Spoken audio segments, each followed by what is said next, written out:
The sealed room. The air in the greenhouse was thick and humid, smelling of damp soil and rare, exotic blooms. It was an environment designed for life, yet it held death. Detective Inspector Rohan Sharma, his face slick with sweat despite the air conditioning struggling against the tropical heat, surveyed the scene. The victim, Mr. Vivek Khanna, a reclusive tech mogul and celebrated amateur botanist, lay sprawled beside a fountain, a single, deep blue flower clutched in his hand. Locked from the inside, sir, Constable Deshmukh reported, adjusting his mask. Keycard access only, no forced entry, and the security logs show only Mr. Khanna's card was used to enter this morning. The greenhouse wasn't just a garden, it was a secure laboratory. Every window was sealed, the internal humidity and temperature controlled by an unseen system. It was, for all intents and purposes, a sealed vault. Dr. Rao, the medical examiner, crouched over the body. The initial assessment is a fast-acting neurotoxin, Inspector. No visible wounds. It looks like he inhaled it or ingested it. And judging by the rigor, it happened around 10 this morning. Sharma glanced at the glass walls, a shimmering dome in the afternoon sun. Who poisons a man inside his own perfect, hermetically sealed world? Chapter 2. The only exception. The investigation quickly stalled. The victim's family, a tearful, financially strained widow and a resentful stepson, had rock-solid alibis.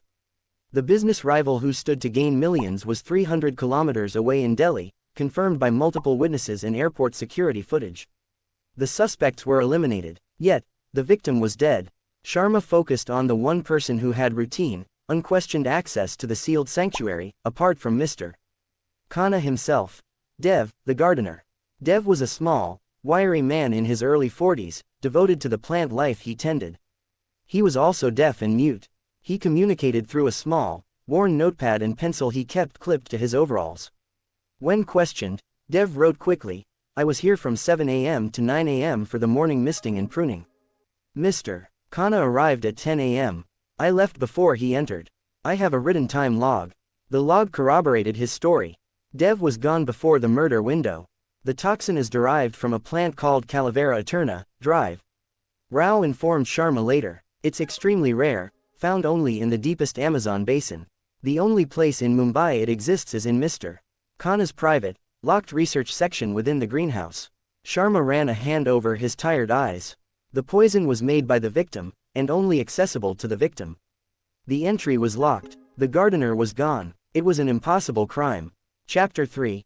The contaminated note. Sharma returned to the greenhouse. He ignored the body outline and the detective's dusting for prints. He looked at Dev's workspace, a small potting bench just inside the main door. On it, a notepad lay open, listing the day's tasks. 7 a.m. Misting. 8 a.m. Prune eterna tea bush. 8:45 a.m. Fertilize orchid wall. 9 a.m. Leave. The eterna tea bush was the victim's pride, a rare hybrid whose leaves he dried and drank daily. It was planted closest to the Calavera eterna source. Sharma realized the chilling truth. Dev wasn't the killer. Dev was the unwitting murder weapon. He called for Dev to be brought back to the scene. He pointed to the notepad and then to the specific entry, prune eterna tea bush. Sharma then wrote on a clean sheet of paper, "Show me the shears you used for that specific task." Dev produced a small, silver-handled pair of pruning shears from his kit. Sharma's eyes narrowed. The killer had used the gardener's deafness and routine against him. They didn't need to enter or use the poison themselves. They only needed to contaminate the tool. Chapter 4. The handwriting. The killer, Sharma reasoned, had known Dev's routine and his reliance on written instructions. Sometime between the previous evening and 7 a.m., the killer must have taken Dev's notepad, added the specific instruction, and, crucially, dipped the tip of those silver shears into a highly concentrated extract of the Calavera eterna toxin. Dev, unable to hear any verbal warning, would have followed the written instruction, pruning the leaves of the tea bush, thus transferring the deadly poison directly onto the very leaves Mr. Khanna would later brew for his morning cup. The poison was introduced, not by a person, but by a chore, carried out by a trusted, silent hand. But who knew Dev's routine and Khanna's private tea ritual, and had access to the tools in the notepad before 7 a.m.? Sharma looked back at the original notepad entry, specifically the handwriting.